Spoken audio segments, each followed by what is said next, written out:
नमस्कार साथियों, जय हिंद। आज हम बात करेंगे कि क्या बीपीएससी की जो शिक्षक बहाली प्रक्रिया चल रही है और उसके साथ साथ जो नियोजित शिक्षकों के मामले हैं उसको लेकर राज्य सरकार कितनी गंभीर है या आगे उनकी समस्याओं का समाधान होगा या नहीं होगा।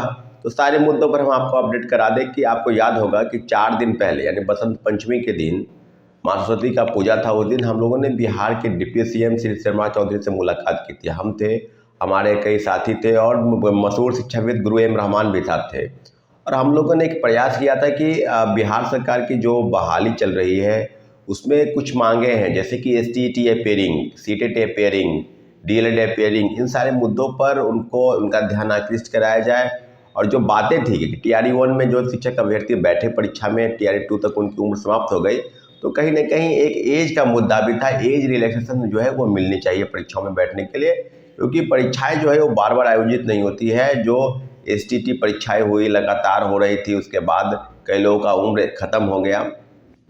तो सारी चीज़ें लगभग आपको अपडेट करा दें कि नियोजित शिक्षकों के मामले में डिप्टी सीएम की तरफ से जो वक्तव्य आया कि हम इस पर भी बहुत जल्द देखेंगे और सारे मामलों को लेकर उन्होंने स्पष्ट राय दी कि हम संज्ञान लेने जा रहे हैं। परंतु 4 दिन बीत गए। नियोजित शिक्षकों के मामले पर मुझे ऐसा लगा कि कुछ संज्ञान लिया गया, क्योंकि 3 बार परीक्षा में बैठने की बात आई थी, उसको 5 बार किया गया, ऑनलाइन ऑफलाइन मिलाकर दोनों का। अब जो बात है कि नौकरी लेने की बात की जा रही है, जो सक्षमता परीक्षा आयोजित होगी, बिहार विद्यालय परीक्षा समिति आयोजित कर रही है, उसमें एक नियम इसके तहत ये होगा कि अगर आप परीक्षा में फेल कर जाते हैं तो आप जिस सेवा में हैं उस सेवा से मुक्त होंगे। आपको याद होगा कि इसके पहले 2-2.5 महीना पहले भी एक नोटिस आया था सक्षमता परीक्षा को लेकर कि एग्जामिनेशन कंडक्ट होगी, अगर फेल करते हैं 3 बार में तो आप नियोजित ही रहेंगे, राजकर्मी का दर्जा आपको नहीं मिलेगा। लेकिन यहाँ फिर बदलाव किया है, जिसको आप तुगलकी फरमान भी कह सकते हैं। बिना शर्त राजकर्मी का दर्जा एक तरफ आप बात कर रहे थे, दूसरी तरफ आप अभी मांग देने लगे कि हम राजकर्मी का दर्जा भी देंगे, अगर आप पास नहीं करते हैं तो नियोजित शिक्षकों की नौकरी जो है वो छीनी जाएगी। तो इस तरह के तुगलकी फरमान पर तमाम शिक्षक संगठन एक घमासान करने के जो प्रयास में थे और हम लोगों ने काफ़ी प्रयास किया। उसके एवज में कुछ बदलाव हुए, कुछ बदलाव नहीं हुए। तो सारे मामलों को लेकर कुछ शिक्षक अभ्यर्थी जो है आज हमसे मुलाकात करने वाले हैं। मुलाकात करने के लिए वो लोग आ रहे हैं।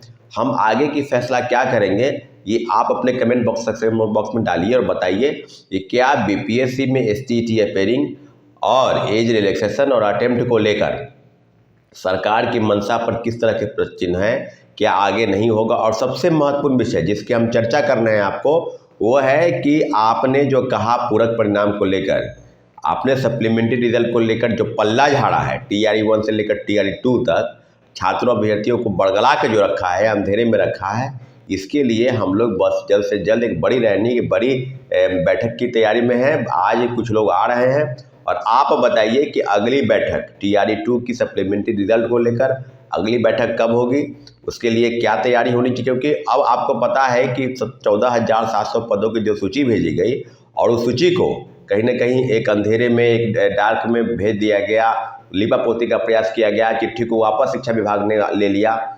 तो सारे विषय पर अब हम लोग को ये लगता है कि पहले महागठबंधन की सरकार थी, आज पुनः एनडीए की सरकार है।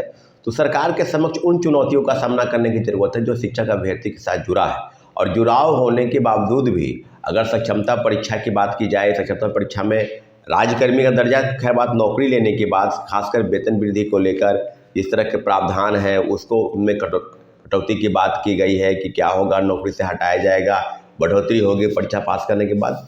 तो सारी समस्याओं का जड़ है वो है कि सरकार किसी भी समस्या को सही ढंग से निपटारा नहीं करना चाहती है। लोगों को भड़ाना, लोगों को भड़का के लोगों को अंधेरे में रखना, गुमराह करना, तो सारी चीज़ें। बस शिक्षा मंत्री विजय चौधरी बने हैं, उनको भी ढेर शुभकामनाएं कि शिक्षक अभ्यर्थियों के साथ शिक्षा में जो बदलाव हो रहे हैं उनके लिए कुछ कठोर निर्णय लें। परंतु अभी तक इस तरह की चीज़ें देखने को नहीं मिल रही है और लगातार बातें की जा रही है कि बहुत जल्द ही मंत्रिमंडल विस्तार हो। मंत्रिमंडल विस्तार से छात्रों अभ्यर्थियों का क्या मतलब है? आप मंत्रिमंडल विस्तार कीजिए या नहीं कीजिए, लेकिन जो लोग जो सत्ता में हैं, सत्ताधारी के प्रमुख, जो दोनों डिप्टी सीएम के पास जिम्मेवारी है और सीएम के पास जिम्मेवारी है, तो सारी चीज़ें को अब अवगत करा देना चाहिए कि क्या होने वाला है। सप्लीमेंट्री रिजल्ट पर हम लोग जल्द बैठक करेंगे।